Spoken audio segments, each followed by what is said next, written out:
Hey everyone, and welcome back to another video. So today I'm going to do the long overdue full look at my Doctor Who classic series and new series DVD collection. There's even some down there. So on the last video I did, which was last year, a lot of people said, we would like it if you would talk about them a bit more. So that's exactly what I'm going to do. Now, at that point, I hadn't seen every single story, so that's partly the reason why I didn't do it, because I couldn't really comment on them, especially a lot of the Trouten ones, but now I can say from doing my marathon that I have seen every single classic series story. I'm currently on, Ambassadors of Death, in the Pertwee era. Had that in the wrong place.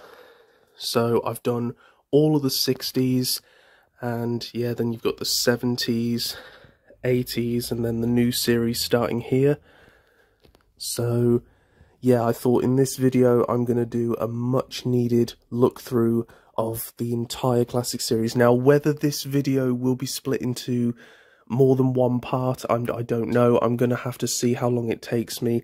It's very cramped, this area, and it's very difficult to get the camera up to where you guys can see, so it might be too much for me to do all of it in one go, but we'll have to wait and see. It depends on how much I like talking about each story. So without any further ado, guys, let's get on to the video. So starting off appropriately enough with the William Hartnell era. Now, I do have box sets, guys, and I'm not going to take the stories out of the box set, so I'm just going to talk about the stories, so I'm sorry if I can't show you all of the covers. But starting off with the Hartnell era, we have the beginning box set. Now, if you are a Doctor Who fan, you owe it to yourself to get this box set. It's a fantastic set, and it's basically the start of the show. So yeah, I remember seeing this in WH Smith years ago and saying, oh, can I have this? But sadly we didn't get it, and I got this, was it last year? No, 2019 I think I got this, gosh. So yeah, I got a lot of these DVDs recently, especially the 60s and 80s, so yeah, but these are absolutely fantastic. So, An Unearthly Child. Many people say that, the first part is amazing, the second parts aren't so good. I think it's a great story. I really, the first part is definitely the best part, but I don't think the rest of it is crap, not by any means. I understand it's weird not having monsters in Doctor Who, but originally monsters weren't supposed to be in Doctor Who, so yeah, that was very weird, but yeah, I think it's a really nice story, and it kicks off the show very well. So that's An Unearthly Child. Next we have the Daleks, and the cover is basically this cover on the box set. So the Daleks is an absolute masterpiece. It's a perfect introduction to them into the show, and I can honestly say from doing it in my marathon, I love it just as much today as I did when I was a kid. It's absolutely fantastic. It never drags. It's quite a long story. I think is it 8 parts? Or something like that. But it never drags, not at all. And yeah, it's a fantastic story. It is very dark for the time, this sort of post-apocalyptic future where there's been an atomic war. Keep in mind, guys, it is the 1960s, so the threat of nuclear war was lingering over everyone. So yeah, and it really does take full advantage of that. It's a great story. So then we have the little two-parter squeezed at the end. We have the Edge of, what is it called again? The Edge of Destruction, that's it. Great two-parter, very weird, very WTF. It's a very nice exploration of what can happen when the TARDIS goes wrong, and that's what I miss about Classic Who, is, the idea that the TARDIS wasn't this perfect sports car, it was a raggedy old rusty van that could break at any moment and cause very weird things to happen, and I think that's what made it so, nerving when you hear it taking off. You're like, oh god, I hope it takes off in one piece, and I think they should really bring that back, stop making the TARDIS so perfect all the time. But no, overall, this is an absolutely great box set, and what I do love, I would say Edge is definitely the weakest story, but it's only 2 parts, and I love the relationship between Barbara and the Doctor and how it develops over the story. It's very good character building, which is great to see. So, nice story, amazing story, nice story. You owe it to yourself to get this set. So next up, we have The Keys of Marinus. Now, this is a story that a lot of people... It doesn't seem to be talked about that much. I actually think it's great. It's got a nice plot.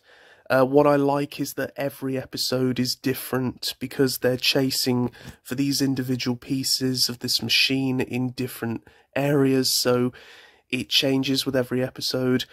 Personally, I do think it falls off with parts 4 and 5, but it does pick up again towards the end with part 6. So overall, I think it is a really good story. The Aztecs, this is neck and neck with the Daleks as my favourite Hartnell. It's the best historical the show has ever done.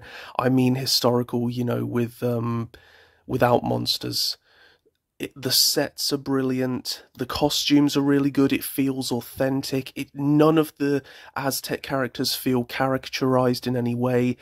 I love Hartnell, I love Barbara and how she's believed to be an Aztec goddess. It's really, really good. The sets are fantastic. I honestly struggle to tell the back picture from the actual set. You know, it's really well shot and really well made. Absolutely brilliant story. Then we have The Sensorites. This is one that isn't really talked about all that much, I'm not going to lie. It seems to go under a lot of people's radars. And yeah, I think the reason why I like this so much is because it's very much a precursor to the Silurians, you know, just with a different species. The story is very much the same. In fact, is it by the same writer? Oh no, it isn't.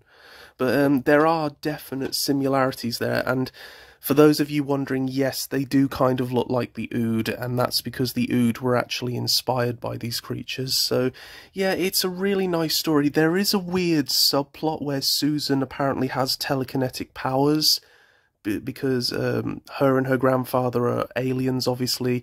The whole Time Lord thing hadn't been established at this point in the show.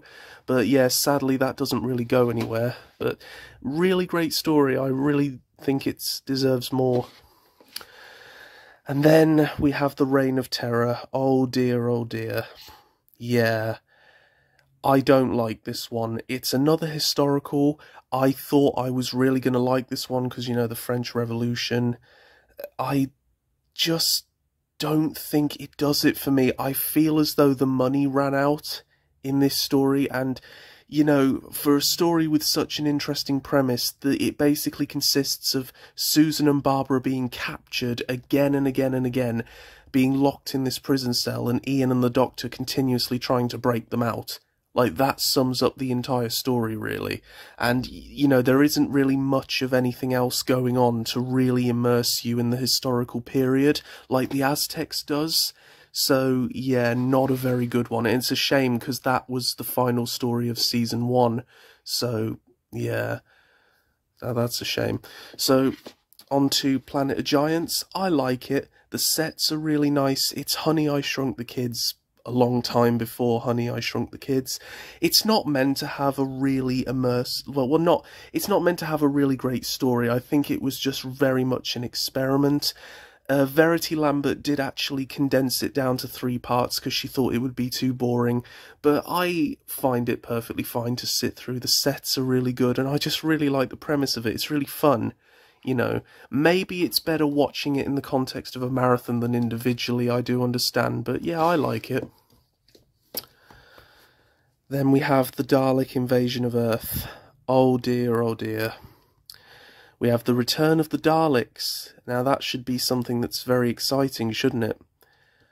So, before I say what I think of this story, I'm just going to mention that I did watch the Peter Cushing film version before this. So, this is inferior in every way. It has a huge pacing problem. A lot of the things that happen are completely random, like that weird creature that just shows up out of nowhere to attack Ian and then falls off a cliff. It's it's really random, and the Daleks, they just don't seem to be as threatening in this one. But once you've seen the Peter Cushing film, The Dalek Invasion of Earth 2150 AD, which has nothing to do with Doctor Who, it's in its own universe, you can't watch this because the film is just better in every single way. Obviously, this story does have a huge monumental thing that happens. First companion leaves, Susan leaves the show, and the Doctor gives his famous speech, "One day I shall come back." Very good moment, but aside from that, there really isn't much to like about this story, in my opinion. So now we have the Rescue and the Romans set, with the introduction of Vicky as the new companion replacement for Susan. The Rescue, it's a nice little two-parter. I see what they were going for. It's not the best, but hey, it's 46 minutes of your day, so you're not exactly going to regret watching it in any way, you know, whether it's good or bad. But I actually think it's just nice. It's something you can watch. The Romans, on the other hand, another historical. Costumes are great, the sets are great, and the banter between Ian and Barbara is just fantastic. I really got a lot of laughs out of this one, but it just doesn't grip me. I'm sorry, it just doesn't grip me. I know a lot of people like this one for its humour and everything, but no, it just didn't do it for me. And it really is a shame, but yeah, it just didn't hold me. So next up we have the Web Planet. Now, the Web Planet is what happens when the crew working on the show and the writers get hold of some substances that they maybe shouldn't have. I mean, it is the 1960s after all, so I don't know what they were smoking when they came up with this story, but my God, you know, I'm pretty sure this is made for you to be on psychedelics when you're watching it. Not that I recommend you take any of those, because they clearly were. The sets are brilliant. Honestly, for a 1960s low-budget show, they are brilliant. The costumes are weird, but yet very detailed. And I just don't know what is supposed to be going on. So I don't hate it, but I don't know if I like it. It's just so weird. But, you know, I'm glad I've seen it anyway, so that's something. Then we have the Space Museum and the Chase. Love the Space Museum. It's very underrated, in my opinion. Once again, it's this whole idea of what if the TARDIS went wrong? You know, what if when it was taking off, or it didn't land properly? And it's this whole weird thing about messing around with time. And it's very creepy, actually. It's very atmospheric at first. It's a case of first half is better than the second half, but I still think the story as a whole is fairly good. I think it's underrated. Then we have the Chase, and once again, oh dear, the Daleks are back, and you think, you know, they're going to be strong, menacing and powerful, and they just come across as really silly and goofy, and I've no idea why they did this. Why did Terry Nation do this? You know, it's light-hearted, but Daleks shouldn't be in things that are light-hearted. It just shouldn't be like that. There's definitely some funny moments, and I really like in the first few episodes where they're on the beach in the desert planet. But after that, I'm sorry, it just doesn't do it with me. We get introduced to a new companion with Stephen, which is cool, and it is another monumental episode, Why Is This Becoming a Trend?, where Ian and Barbara leave the show, and it is also, I believe, the departure of Verity Lambert as the producer, so I think that's right. I apologise if I'm wrong. But yeah, and Ian and Barbara's goodbye is great. It's really good. I'm not going to spoil it. I want you guys to watch it. But yeah, it just, as a whole, once again, I think they were on drugs when they made this. Like, that haunted house thing is just so weird and doesn't make any sense at all. I don't know. I just don't know. So next up, we have the Time Meddler. Now, this is a bit of an important one for me because this was my first ever Hartnell DVD. I hated it as a kid. No monsters, was boring. I didn't know what was going on. Watching it now, as I suppose, a man-child, I really, really like it. I really do. Stephen's great in his first story. Vicky is good as always. He is brilliant. So he's like an anti-Doctor. Doctor, you know, wants to preserve time and keep things the way they're supposed to be. He wants to mess around with time and see the outcome of things, and it's just, well, the Time Meddler speaks for itself. Really, really great story. Very underrated, actually. So then we have the Ark. So the Ark is one of those stories that seems to be you either love it or you hate it. Thankfully, I'm one of those that loves it. And yeah, it's this, once again, it's this whole idea of messing with time. So the notion is, you might think that your actions have made things better, but then what if you could actually go and see the outcome of your actions, only to find out that things didn't go as you thought they would, and what you did actually made things worse. Very, very cool, very interesting for a 1960s, you know, sci-fi. Very cool. The aliens are a joke, they look silly, and Dodo is irritating and annoying. One of the worst companions ever. Don't blame the actress, however, she has sadly passed recently, but it's how she was written, so it's not her fault. Next we have the Gunfighters, and sadly, this is where the Hartnell Era just takes a nosedive for me. A lot of people like this story. I personally didn't. I wasn't feeling it. Maybe I wasn't in the mood. You know, it's a comedy western, and I think Hartnell was having a great time making it, but I don't know, it didn't quite do it for me. Yeah, I don't know. I don't know what to think about it. The War Machines, this was very experimental. This was the kind of trend that would start the whole down-to-earth unit adventures of the Third Doctor. It's the idea of the Doctor being on Earth, and he's contracted to help solve this mystery, you know, kind of thing. The War Machines, I can't really remember much about this story, to be honest. Ben and Polly are in the show at this point, and they're great. Sadly, Dodo is still here, but thankfully she leaves at the end, and she leaves in such a silly way. She doesn't even say goodbye, she just sends the Doctor a letter, which makes him just very pissed off. It's quite hilarious, actually. Yeah, I don't really remember much about this story, to be honest. It just didn't really grip me. And then lastly, for Hartnell, we have The 10th Planet, which is a huge monumental story. It's the introduction to the Cybermen in the show, and it's also the first ever regeneration story. So this is Hartnell's last story, and sadly, it just doesn't live up. Hartnell isn't in it that much, and yeah, the Cybermen, they're cool, but I really cannot understand why the fans like them so much. They're quite irritating, I'm not going to lie. I know some people like the body horror elements, but yeah, they just don't really do it for me. It's not a terrible story, but it's not particularly the best either. And the regeneration scene at the end, well, that's such a monumental point in the show, so it's an okay story, but it's not the best. So I think I'm just going to summarise the Hartnell Era as a whole. Gets off to a really, really strong start, minus the Reign of Terror. It's still relatively good in the middle points. It has its highs and its lows, but sadly it does kind of fall at the end. But, you know, if you know the context and everything that was going on, it does kind of make sense that that happened.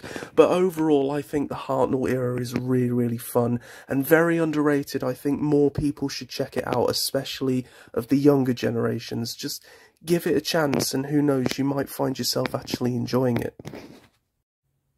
Okay guys, so moving on to the Second Doctor era now with Patrick Troughton. Now, I'm just going to say, I am not going to include the animations in this. The only animation I'm going to include is Power of the Daleks.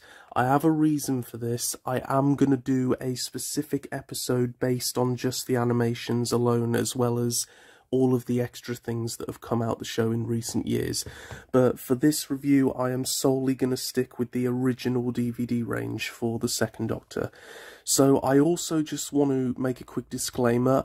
It is unfair of me to give this a full review because there is so much of the Second Doctor's era that is missing. I can only go by what is available to us at the current time. So please keep that in mind, guys. So starting off with Power of the Daleks. It's a fantastic story. I will say, upon my watching in the marathon, I didn't enjoy it, sadly, as much as I did when I first got it.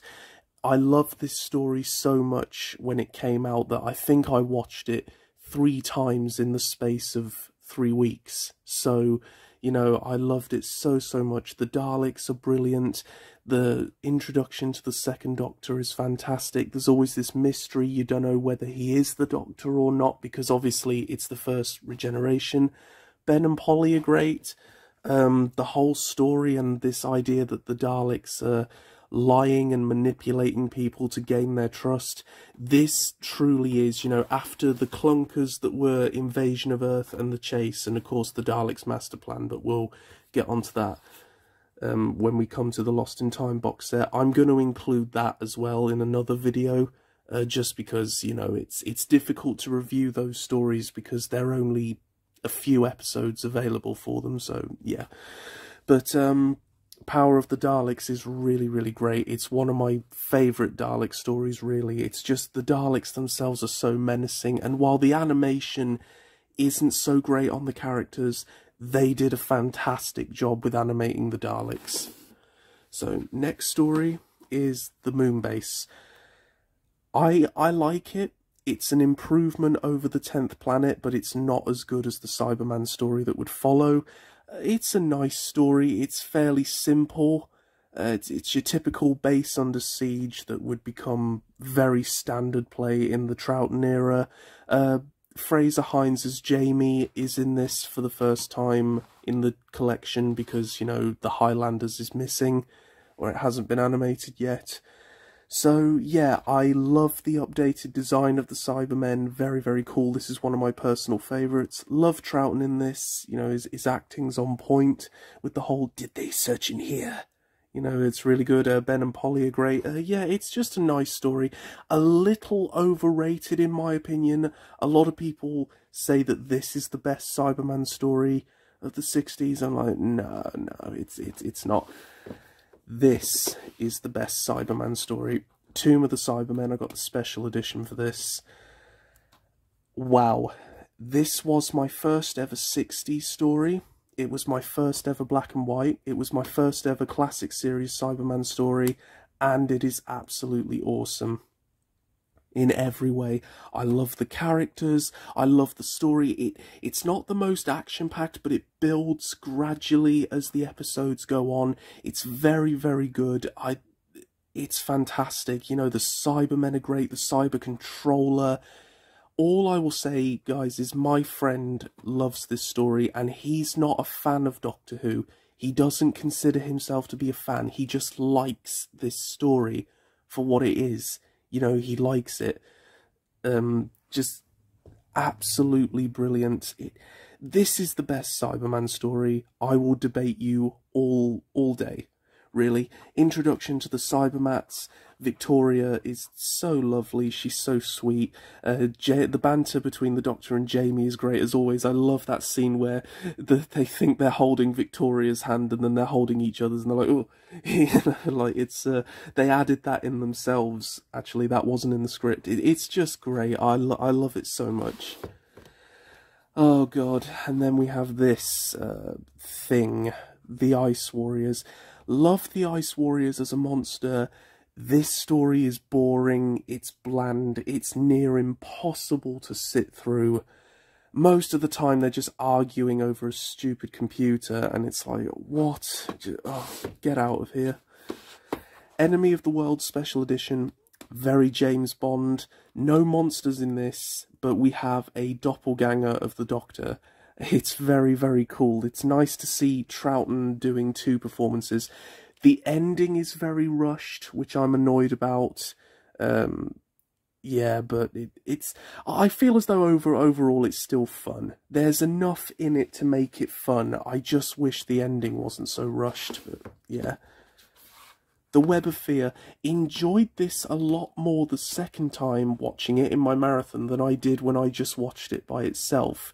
The first episode is the best and always will be. It's so creepy, and I swear to you guys, right, that violin tune at the start is from The Shining. I swear it is. Or at least The Shining copied it from this. Another example of Doctor Who did it first. Go watch the episode, listen to that creepy violin that's playing, and tell me that that doesn't sound like The Shining. It's insane.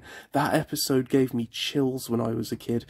Sadly, the rest of it isn't much. It's just kind of wandering around in underground tunnels, but it's still great. I just really want them to release the Abominable Snowmen so I can know who the intelligence is.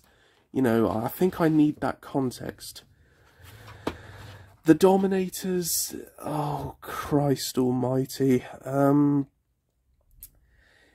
It's not as bad as people have said it is, but it's still not great. So, yeah, just gonna put it in there. Also, Victoria's gone, and Zoe Herriot is in this now. I really am not that fond of her. As I said, I'll have to wait for the animations episode to put this into context. The Mind Robber, it is absolutely awful, and I was expecting to like this one because of the whole, like, different universe thing and these things. It looked very interesting, but no, it is absolutely awful. I can't stand it. The Invasion, the weakest Cyberman story in the 60s. Now, before you get ready to type in the comments, please just hear me out. It's an okay story, but let's be honest with ourselves, guys. It could have been any monster. The Cybermen have no relevance being here at all, just like in Wheel and Space. I always loved how 10th Planet, Moonbase and Tomb Cybermen felt like they were part of a trilogy. The stories continued on from each other, and they even referenced each other, something that wouldn't be done again until Attack of the Cybermen. But I really just... this story just doesn't really do it for me. Yes, the Brigadier's back. Oh yeah, I forgot to say, Web of Fear, we see the Brigadier for the first time. Well, we see Lethbridge Stewart. He's Colonel Lethbridge Stewart in this, but now he's Brigadier in this. So this really, this is a precursor to the Pertwee era, basically, with the whole thing of unit, which I do like. And also we see Sergeant Benton in this for the first time. Or, I'm not sure, was he Corporal Benton at this point? I'm not sure. But yeah, the Cybermen aren't that great. I like their design, but they just don't appear really that much. So the Troutons next. This was legendary writer Robert Holmes's first story. I can't remember much about it. Once again, this just didn't do it for me. It's not awful, but it's not particularly good either. It just didn't do it for me. But hey, it's his first story, guys, you know. For those of you who don't know the context, there was actually a script problem going on towards the end of the Trouten era, so it's really no surprise that all of these are rubbish. It really isn't. So, Seeds of Death, it's better than the Ice Warriors by quite a significant amount. It's still not amazing, but it's not bad. Once again, very overrated. I don't understand why so many people praise this story. As I said, it's not bad, but it's not amazing either. I do like the Ice... Well, is he an Ice Lord yet, or is he just... I don't know. The Ice Warriors are better in this one, but it's still not amazing. Oh, yeah. Lost in Time box set. As I said, I'm going to save this for the extras video, which will include the animations, this, and a whole load of other stuff in the Wilderness years. So, yeah, that will come later on. But lastly, finishing up the 60s, we have the 10-part epic, The War Games. Now, once again, I enjoyed this a lot more on the second watching than I did the first watching. It's a brilliant story by, is it Terrence Dix and Malcolm Hulke. So, yeah, really, really good. Introduction to the Time Lords is great. It does drag. I am going to warn you guys now, it does drag, but you know, if you kind of really understand what's going on, it will make a lot more sense. These two guys are really good. They're really great actors. Trouten's great in this as ever. Jamie and Zoe are good. And yeah, it says goodbye to Jamie and Zoe, and it says goodbye to Patrick Troughton as the second Doctor. And it really says goodbye to an entire era of the show, because from this onwards is the 70s. So this is the 60s. The first and second Doctor. Now, I think what I'm going to do is I'm going to finish this video here with an overall summary of what I think of the 60s, and then the next video will be the 70s, and I am really going to have to make a cup of coffee for that, because, my God. So, for the Hartnell era, I'm going to give it a 7 out of 10. While there are definitely some bad stories in here, I think the sheer brilliance of the first season and the really, really good stories just make it an absolute pleasure to watch. I love William Hartnell. He's so underrated. That's why I hated what they did with his character in Twice Upon a Time, you know, making him all sexist and things. He's not like that at all. He really is. He starts off very grumpy and mean, but he mellows over the time and he becomes a very nice, kind, caring man. And he deserved all of the praise he got as the Doctor, and he will always be the first Doctor, regardless of what Chibnall or any of that timeless child rubbish says. On to the second Doctor. I'm going to give the era a 5 out of 10. Now, I know some of you guys are going to leave comments like, "You're a fake fan, how dare you?" He just doesn't do it for me. You've got to understand, guys, that when I was a kid, this story was all I had to go by, and I love this story, so I loved Trouten, and I thought his era's great.